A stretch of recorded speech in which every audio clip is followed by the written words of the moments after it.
Drone camera use করছে। আমি যতদূর পরে শুনলাম যে তার ড্রোন ক্যামেরা ইউজ করে তারপর মানে আমাদের ধরছে। 28 অক্টোবর আমাদের প্রোগ্রাম ছিল পল্টন।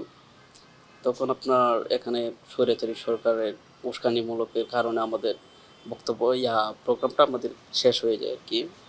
তখন এখানে তো আপনার প্রচুর মানে উত্তেজনার সৃষ্টি হয়েছে।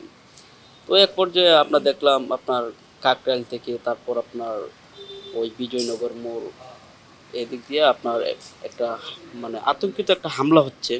আমার নামে মামলা হচ্ছে 4টা।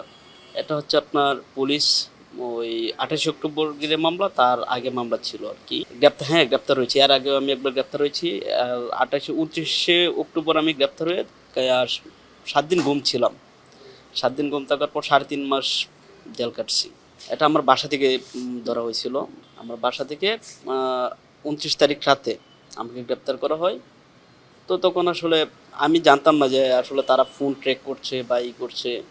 তো এগুলো জানতাম না। তারা আবার ওই আপনার ড্রোন ক্যামেরা ইউজ করছে। আমি যতদূর পরে শুনলাম যে তারা ড্রোন ক্যামেরা ইউজ করে তারপর মানে আমাদের ধরছে।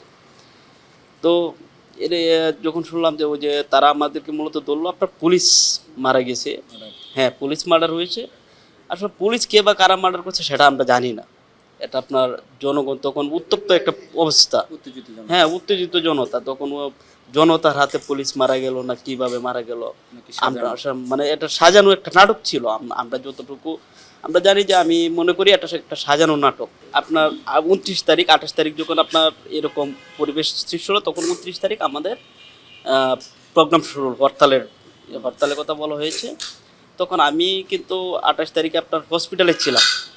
আমার মাথায় শিলি ছিল। পুলিশের সাথে আমার সংঘর্ষ হয়েছে আর কি।